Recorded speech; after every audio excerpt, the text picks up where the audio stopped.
Я уже давно обещала выпустить максимально подробный рецепт чиабатты. К сожалению, по техническим причинам ее пришлось немного отложить, но вот теперь рецепт готов, и я рада сегодня с вами им поделиться. Готовить будем простой вариант, без вымешивания. Чиабатта по этому рецепту получается легкой, с тонкой корочкой, в меру тягучая, пористая, румяная и очень ароматная. Я уверена, что вам понравится этот рецепт. Сегодня будем готовить две небольшие чиабатты. Ингредиенты все вы всегда можете найти в описании под видео, и сейчас они у вас есть на экране, и давайте готовить. Сегодня на кухне у меня 24 градуса по Цельсию или 75 по Фаренгейту и температуру воды, поэтому я взяла тоже примерно 24 градуса по Цельсию, 75 по Фаренгейту. И по рецепту нам понадобится 245 грамм воды. Благоприятной температуры брожения этого теста 24-25 градусов по Цельсию или 75-77 по Фаренгейту. Поэтому, если у вас дома жарче, чем у меня, то воду берем более прохладную, или если у вас более прохладно, чем у меня, то воду берем более теплую. И комбинация этих двух температур должна вам дать оптимальную температуру брожения для теста. В воду на данный момент я добавляю свою пшеничную закваску 100% влажности. Здесь по рецепту понадобится нам всего лишь 75 грамм. Сюда же я добавляю оливковое масло 20 грамм и все это хорошенечко перемешиваем. Нам также понадобится 300 грамм белой муки. Для этого рецепта я использую хлебную муку, специальную хлебную муку с повышенным содержанием белка. Белок в этой муке у меня 12,7%. Чем выше влажность теста, тем больше мы должны обращать внимание на конкретное содержание белка в муке, потому что это напрямую влияет на результат. И как вы видите, это тесто я даже не трогаю руками. Оно хорошо вымешивается лопаткой, оно очень липкое и очень влажное. Замешиваем тесто до полного увлажнения муки, у меня на этот процесс ушла буквально минута. Если нужно, лопатку можно смочить водой и снова пройтись вокруг теста и собрать остатки теста со стенок чашки. На данном этапе накрываем тесто крышкой для того, чтобы оно не подсохло и не заветрилось, и оставляем его на отдых на час. Через час у меня тесто сильно не изменилось, оно выглядит примерно так же. Оно немного расслабилось и даже как будто стало более жидким и влажным. На поверхность теста добавляем 5 грамм соли, здесь вода не нужна, тесто достаточно влажное и соль хорошо растворяется. И аккуратными движениями втираем соль в тесто.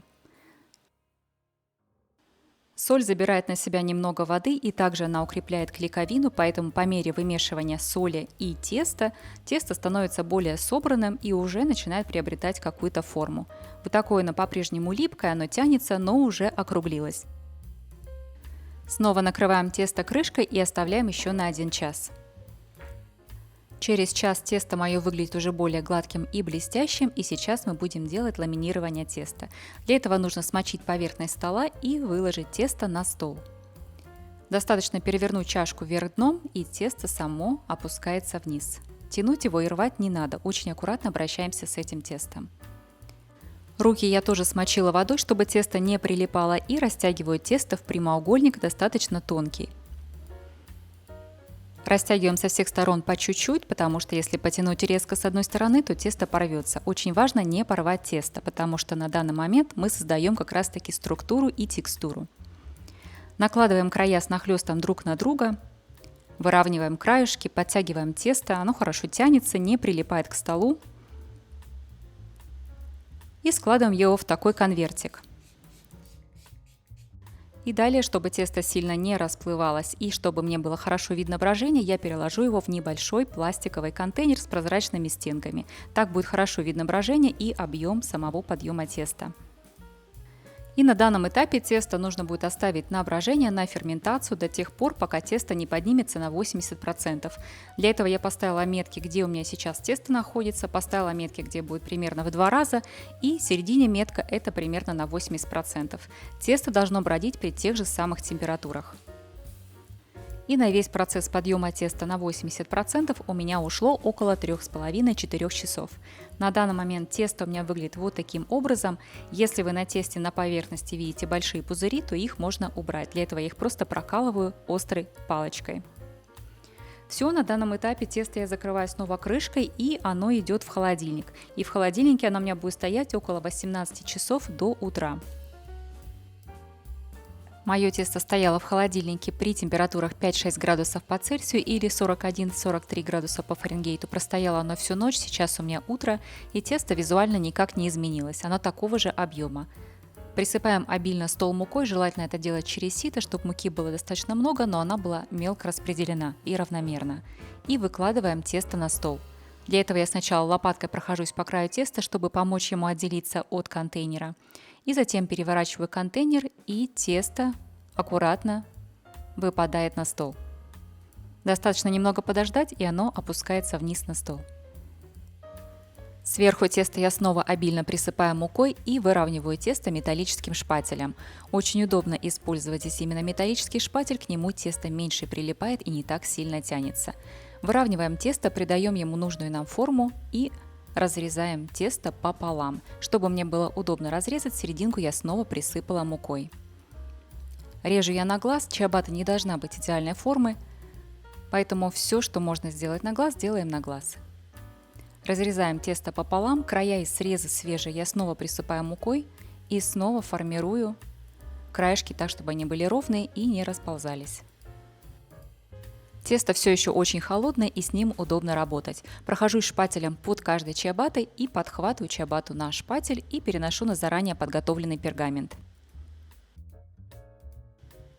Из этого количества теста можно в принципе сделать и 4 небольшие чиабатты, но я больше люблю классическую форму, напоминающую тапок, потому что чиабатта с итальянского переводится не что иное, как тапочек.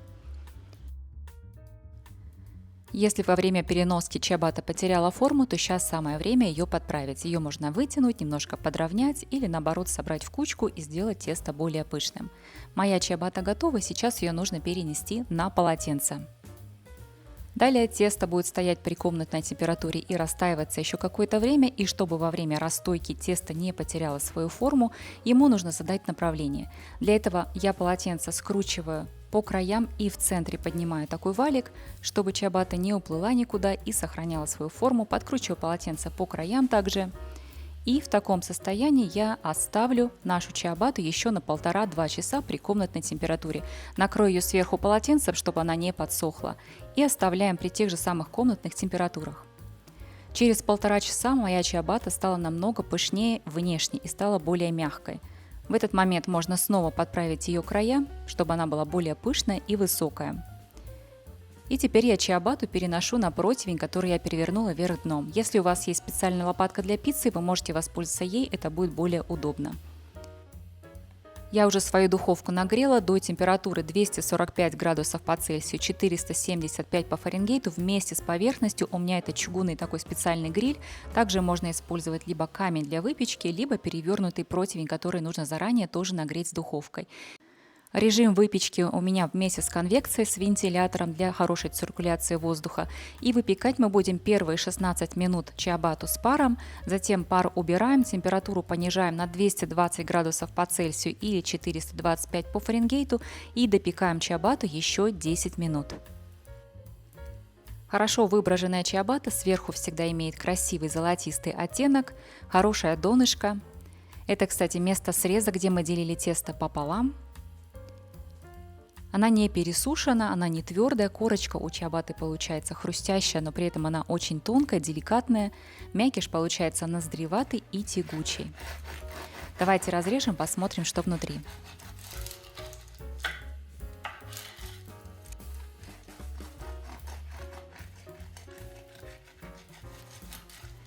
Эта чиабатта получается с таким характерным вкусом, ароматом и соответствующим тягучим мякишем.